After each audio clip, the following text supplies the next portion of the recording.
tempat yang tepat untuk berbagi. Halo Sobat Ngopi, ketemu lagi dengan saya Bang Najib dan Zaza. di hari ini ada yang spesial saya. Gus dan keliru aku. Sebagaimana permintaan para TikTok, Sobat Ngopi yang ada di TikTok. Iya wis lah, aku duduk Gus, aku dus. Oh. Zaza adalah kardus menampung semua masalah Anda. Anjay. Ada suara cewek. Oh, ada Anjay di malam ini. Silakan daripada kita yang memperkenalkan kan gak enak. Dia yo iso ngomong dhewe, Iso ngomong. Dia wis pinter ngomong kok ya nih. Mbak silakan memperkenalkan diri. Aduh, formal banget ya. Iya, sama kenal siapa sih? Tita. Oh iya wes, Mbak Wes. Tita. Gampangnya Sehat. saja. Bukan bukan haji. Dan kalau nama-nama kayak Mbak Tita ini Iya. biasanya mulut nistaku gitu namanya bukan Titi tuh. Tapi sering terjadi loh. Iya. Oke. Ya memang dirty mind. Iya. Ya, saya single tapi saya gelap ketemu titit kan aneh banget. Pikirannya gak jorok, lurus deh awak kamu sing jorok. Aku gak pernah lurus. Oke, kalau sebelumnya kita kan bahas ngaji. Ya. Sebelumnya kita bahas kitab Kudulijen. Nah, ada narasumber kemarin Mas apa? Mas Rama. Namburiku ya, Re. Lah gue in frame tuh kok kono. Ada Mas Rama yang menceritakan kisah temennya. Nah, terus kemarin kita sapa Sobat Ngopi yang ada di TikTok yang bantu kita FYP. Thanks. Anjay lagi Iya. dia. FYP nih. Iya Akhirnya. Aku ngejer. Nah, hari ini kita akan membahas tentang perspektif atau POV ya. POV dari seorang cewek yang single, yang belum menikah, tentang pernikahan. Ya ngono ta Mang ceritane. Bridging. Tapi kalau bridging guys sih? Bridging kok? Lapo ada bridging bareng. Karena kita Kan udah kita sudah pro. Iya, kan bridgingnya misalnya dari malam ini jam sekian asik. Kita yang kemarin udah bahas tentang pernikahan. Ada yang udah masih sukses kayak Bapak Najib kan masih sukses pernikahannya. Iya, Bapak Ulum. Terus ada yang sudah mendekati sukses. Pernah sukses. Iya. Tapi akhirnya gagal. Iya kan pernah berarti. Temannya Mas Rama juga.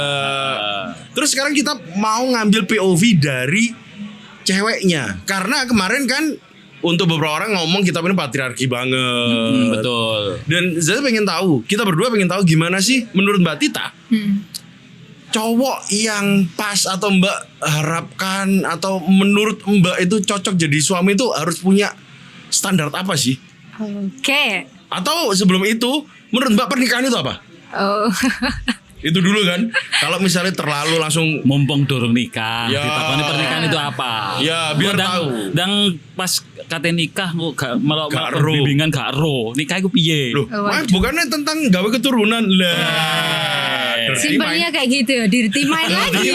Dirty mind lagi. Monggo Mbak Tita. Pernikahan ya menyatukan dua orang, dua pikiran yang berbeda, dua keluarga yang berbeda, gitu kan, yang harapannya nanti bisa jalan bareng sesuai dengan visi dan misi yang sudah dibuat. Aduh, kayak mau ngisi materi ya. Misi. Kulino ngisi materi ya. Oh, lah iya, kalau misalnya bersatu untuk apa? Bersatu kita teguh.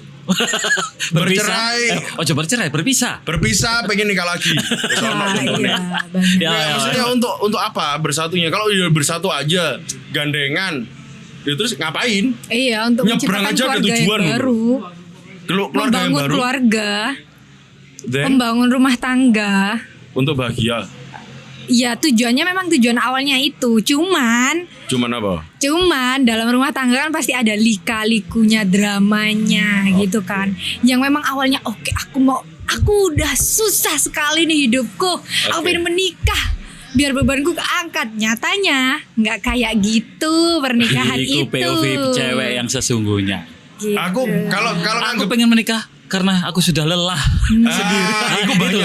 Banyak kan yang kayak banyak toh. Banyak. banyak yang kayak aduh wes bebanku berat tak nikahi biar Aku golek duit wis angel, cek ono sing nafkahi ae. pegel kerja pengen dinafkahi. Ah. Giliran wis ono sing nafkahi, aku dikekang-kekang. Gemes banget. Aduh. Ya, ketika sampean ini kan sampean belum nikah ya posisinya. Oke, Tak tegasin aja ya. Oke. Sampean belum nikah, Zaza belum nikah. Bukannya mau disatuin enggak? tolonglah. Mereka Zaza udah mau jalan nih. Ya, amin. Nek sukses. Nek sukses. Iya. Amin. Amin. Amin. Nah sukses tambah omongane. Yo karena aku udah Muga pernah mau sukses. Nah. Aku udah pernah mau nikah. Heeh. Tapi karena ada beberapa hal wong tuane setuju tapi arek bulat bla bla bla, aku memutuskan untuk Kan. Yo. Oke. Karena aku khawatir di situ. Aku nggak bayangkan ketika seorang istri karena ngelawan aku dia merasa gak mampu, dia yo kalah ambek bapak ibu karena setuju ambek aku. Terus mari ini kayak samsak anakku. Bisa jadi. Madrasah pertama adalah ibunya bete ambek bapaknya gak sok ngelawan anak di mbak wamo. Oh, rungokno. Makanya aku nggak mau waktu itu aku memutuskan untuk stop karena saya kasihan anakku. Tuh, pengalamannya dia. Oh. Yo, Kalau di sana- makanya karena pengalaman itu aku ketika ngomong kata nikah bla bla, yo semoga. Oke. Karena belum terjadi, lek terjadi, wes alhamdulillah. Lek gak, aku gak kepengin bayang nake, karena lek bayang no, perih, gagal, dar. Kalau POV cewek, menikah itu apakah memang kebanyakan sebagaimana Saman sebutkan tadi, pengen meringankan beban dirinya sendiri, terus pengen dinafkain, apa kayak ngono tok sih? Ya enggak sih, cuman pemikiran orang kan beda-beda. Ah. Kalau dari aku sendiri yang sekarang masih single, belum ada pikiran di situ. Maksudnya dalam artian singlenya itu belum ada ikatan menikah loh ya. Oh, kalau ya. deket atau punya pacar, ya oke lah. Oh gitu. punya pacar. Pacar. Punya Halo, pacar. Mas E.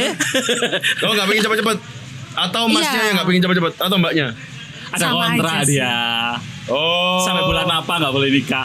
Oh, tapi masnya harus kepingin? Atau masnya Enggak sini? juga, enggak Masnya juga gak kepingin? Enggak juga, enggak. Maksudnya enggak sih pengen buru-buru, ayo kita nikah gitu. Enggak, ya emang lagi menikmati proses saja. Tapi itu juga sih yang membuat aku dewe resah gitu loh. Kenapa? Sekarang aku kakek ngomong sing perkenalan itu panjang. Dan ketika mereka udah start, mereka jombul maneh. Loh, biar Oh, perkenalan gini. kok gak ngene. Selama pacaran gini, saya kok gini. Lah, Termasuk ceritanya temannya Mas Rama kan gitu kan? iya, cakep. Berapa tahun? 7 tahun ya pacaran. Lima, pokoknya nyecel omah lah. Berapa Dan- tahun pacaran? Pacarannya. Oh 5 Lima. tahun. Bener, Dan awal. itu belum sepenuhnya tahu karakternya gitu ta. Iya, dan akhirnya pisah. Jadi tahu karakternya pas udah nikah, karakter aslinya tuh kayak gini gitu. Bukan juga gitu juga. Ada masalah intervensi lain. Oke. Karena Ceritanya gini, sekilas saja ya. Oke, ini jadinya menggibah kita ya. Oh, gibahin untuk pendidik pelajaran kan bukan nggak masalah. hibah, kita belajar dari Oke. pengalaman orang lain. Oke, yuk. Ceritanya gini, temannya Mas Rama itu cewek dan cowok pacaran selama 5 tahun. Ketika kuliah mereka couples goal, nggak pernah Oke. nuntut yang macem-macem. Mm-mm. Seiring perjalannya waktu, udah menikah nih ya. Oke. Ada cobaan masalah ekonomi. Iya. Ternyata akhirnya endingnya ceweknya nggak kuat, lebih nyaman dengan laki-laki lain. Itu cuma karena faktor ekonomi aja atau memang ada faktor lain? Nyaman dengan orang lain. Nyaman dengan orang lain. Tapi awalnya tadi kan ada faktornya ya itu tadi. Ya kalau kita ngomong faktor ekonomi, kita ketemu beberapa orang sing wis sawayek bareng mbah-mbah. Nah. Ya anjene ekonomi diwahno ya anjene melas, dari utun untuk bantuan, tapi mereka nggak memutuskan untuk pisah. Berarti kan memang dua karakter yang berbeda yang memang Golek alasannya ekonomi kok ini. mungkin. Aku gak harus sih, kan koncone Mas Rama. Iya. Mungkin ceritanya Mas Rama lebih deep ke sampean karena sama temennya. Ya misalnya tak Tapi buka kan di sini kan udah akhirnya tahu dari dua belah pihak apa belum? Kalau cuma dari satu orang saja kan kayak biasanya kalau ceritanya cuma dapat dari cowoknya kan ini kan pendapat cowoknya masalahnya seperti ini. Belum tahu kan dari pendapat cowoknya sebenarnya masalahnya seperti apa. Kan baru nanti tarik kesimpulan. Kalau cuma tahu dari satu orang aja kan belum valid berarti Nah, kalau masalahnya. katanya ceritanya Rama Ha-ha. ke aku, jadi temennya itu itu ya sudah macam-macam Sudah berusaha. bla bla bla, tapi si cewek sudah punya ini. Ya aku ya sempat tanya lho, koncomu temen ngono ta? Lah iya. Buktinya apa? Lah iki wis rabi. Terus koncoku sik durung. Nah, oke. Si cowok dorong, si cewek sudah duluan nikah. Setelah masa idah selesai, cus. Cus, gasdor. Indonesia baik-baik saja. Oh, mungkin ada tapi hati tetap terluka. Oh iya iyalah. Mungkin ada di fase bosen. Nah, Mungkin. Nah, iku sih karena aku sering kali ketika orang konsultasi dengan aku bab nikah, walaupun guru nikah mesti gini. Niatmu tonton sih. Maksudnya kamu harus tahu pernikahan itu bukan tentang all about sex, bukan tentang berbahagia, tapi tentang ibadah. Iya, Oke. benar. Kalau perspektif sama secara pribadi, tak lempar ayo. Ayo. Enak haus banget gitu. Tapi emang iya setuju. Itu memang tentang ibadah. Kalau emang kita ngomongin tentang jatuh cinta terus kayak ketemu dia tetap bergejolak, itu nggak akan terjadi selamanya. Kalau kita sudah menikah sama si A, gitu kan, nggak akan sama rasanya kayak pertama ketemu. 1 bulan pertama kita merasakan ya ampun cinta sekali sama ini orang, wow, gitu kan. Tapi nanti 5 tahun, 10 tahun, apakah masih? Nggak mungkin kan? Rasanya kan pasti ada. Oke, mungkin udah nggak membara seperti api yang membara gitu. Mungkin sekarang lebih ke api yang padam tapi lebih ke hangat gitu. Jadi lebih ke ada hangat. ini, ada forum refresh sebenarnya. Kalau Ya, apa? di masa pernikahan kan tiap tahun kan nambah umurnya ya. Ya. Nah, ada refresh. Datang aja ke kondangan. Cek rasa no vibe yo. Nah, Iku Emang loh. ngaruh. Ya untuk orang yang udah nikah mungkin ngaruh. bisa jadi loh. Bisa jadi. Kalau menurutku sih emang harus mengevaluasi hubungan, kayak ada deep talk bareng gitu, kayak bosennya apa di titik apa, hal baru apa yang belum kita coba, Iku kan yo. atau hal baru apa yang belum kita lakukan. Versi orang yang melihat pernikahan. Iya. Iya kan? Heeh. Iki versi pelaku. Pelaku. Oke. Datang ke nikahan langsung. Self-healingnya, Yo. datang ke nikahan. Biar merasakan vibe-nya toh. Ya dan ngerasa entek ku biar kate misalnya ngajak Kate pisah pisah, bingung. min akhirnya biar emas rego piro saya rego piro Daripada deep talk terus ujung-ujungnya biasanya kan ini. susah Susah. kalau kepalanya masih sama-sama berat yo sedip nggak mungkin deep yo pasti di luar kok. Deep itu kalau bisa dilakukan kalau mereka sama-sama fresh.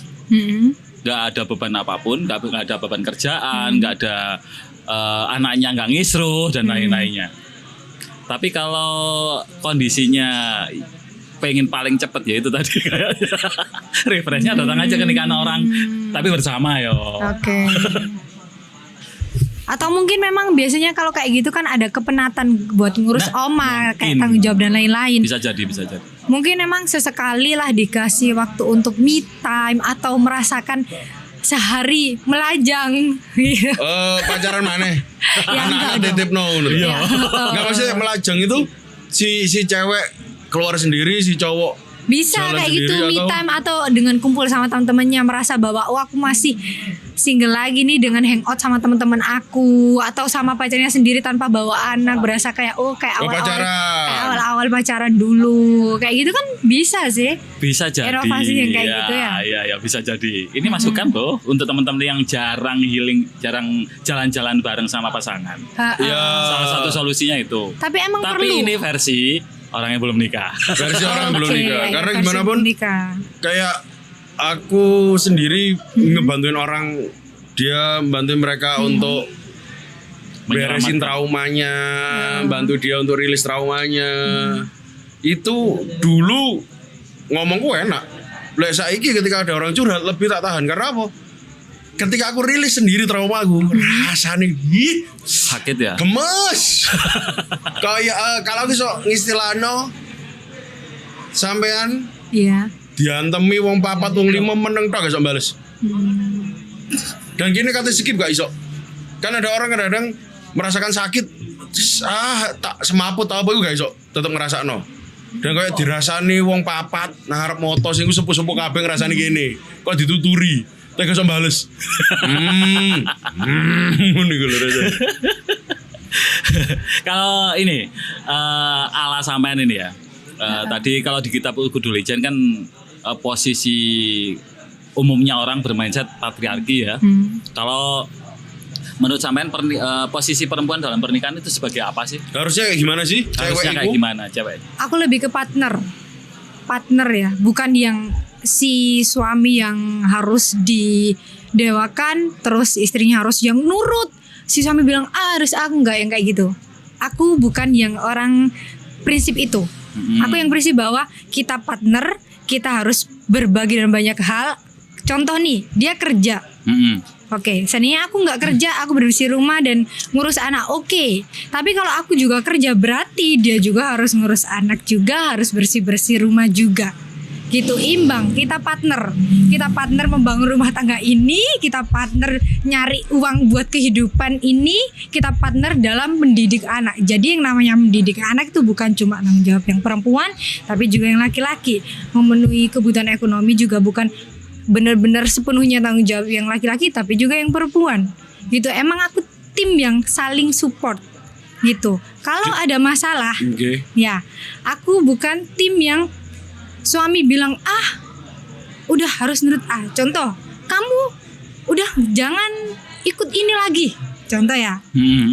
Aku harus tahu dulu alasannya apa. Kenapa nggak boleh? Terus kalau memang itu hal positif, kenapa dilarang? Gitu. Jadi harus ada agreement dan alasan yang jelas. Nggak suka yang karena cemburu atau kurangnya waktu dan lain-lain, itu kan bisa diobrolin. Carilah waktu yang lain. Tapi jangan yang ngekat dan menghakimi kehidupan kita. Gitu. Merasa memiliki dan mengatur. Harusnya perempuan itu wis tawadhu karo bojone. Nah, sih bentar. Sama sih aku sih. Sama Disa. Oke. Definisi tawadhu menurut jenengan gimana? Nah, sing tak lihat beberapa orang pandangannya, aku pun juga. Itu lebih ke nurut, ngikut gitu. Nurut, ngikut apa kalau bilang A ya A, bilang powerless. B. Iya, kayak gitu. Dan aku adalah mungkin karena aku kepribadianku orang yang seperti ini. Gitu. Aku enggak bisa hidup dengan laki-laki yang seperti itu. Ya kayak sing kita bahas tadi sih sebelum on cam, kita bahas tentang superiority complex. Dan rata-rata kan sekarang emang teko beberapa klienku iku mereka pengidap superiority complex. Jadi mereka menikah, dapat istri. Istriku bukan as a partner, tapi as a property. Oke. Kamu propertiku, ya sapa jare aku. Kalau kata tak tol ya terserah aku. Karena kamu sudah menikah dengan aku. Iya. Kamu sudah menjadi tanggung jawabku. Bu, ngomongnya di mulut tanggung jawab. Tapi luwih ke kan dulinanku pisan. Kamu asetku. Ya, iya main aset. Jadi kan akeh yo. Makanya aku tanya juga definisi tawadhu dari Mbak Tita, ternyata dia nganggepnya tawadhu se-powerless iku.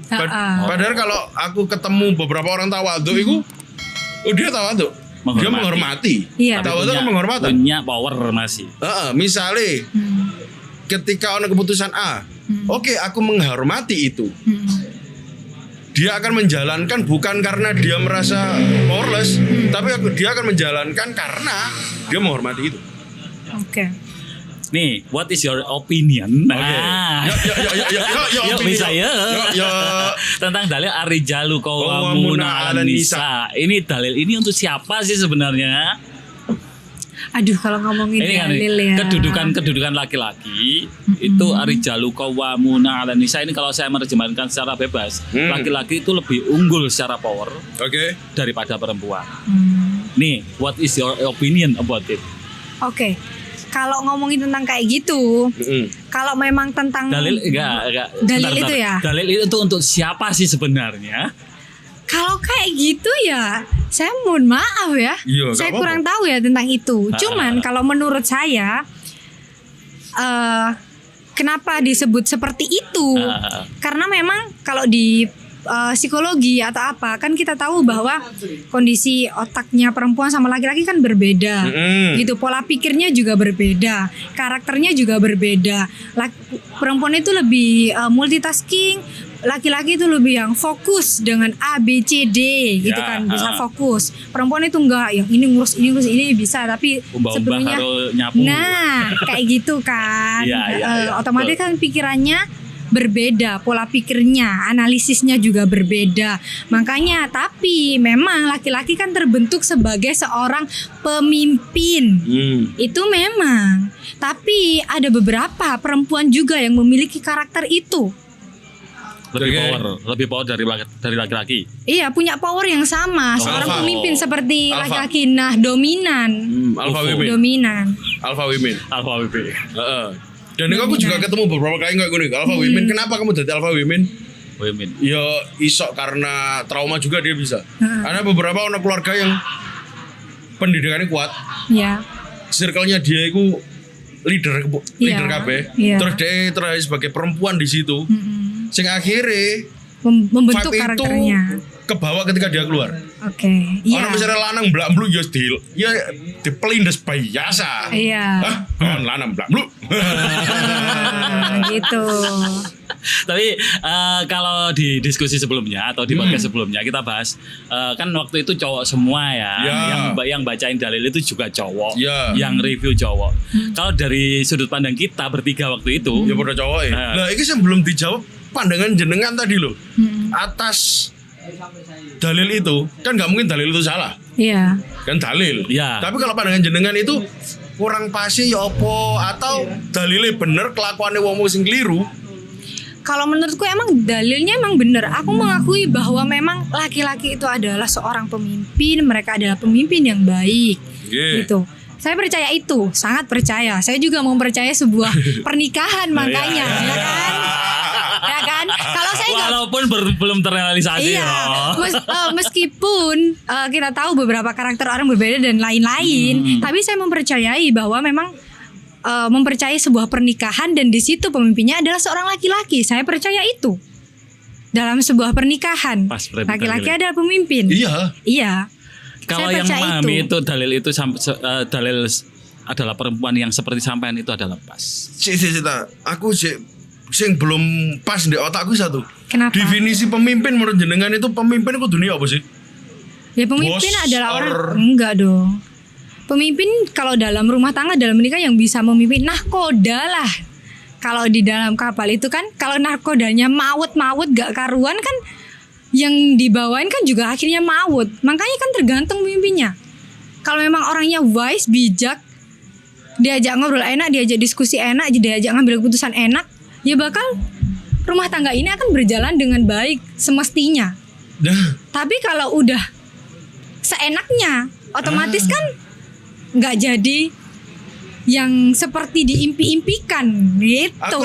Aku kalau dengar POV ini Mbak Tita, itu harapannya pemimpin iku yo pemimpin zaman sekarang. Kalau banyak orang menganggap pemimpin bagi wanita itu dia kayak punya budak. Betul. My wife is my slave. Iku budakku ya sak karepku, mbak patahin mbak tolak karepe. Tapi kalau pemimpin itu harusnya pemimpin iku ngayomi, ngelindungi. Pemimpin itu harusnya punya semua kemampuan yang dimiliki oleh anak buahnya, dia duwe kabeh. Karena dia saking lengkapnya, makanya dia punya anak buah untuk mendelegasikan. Percaya.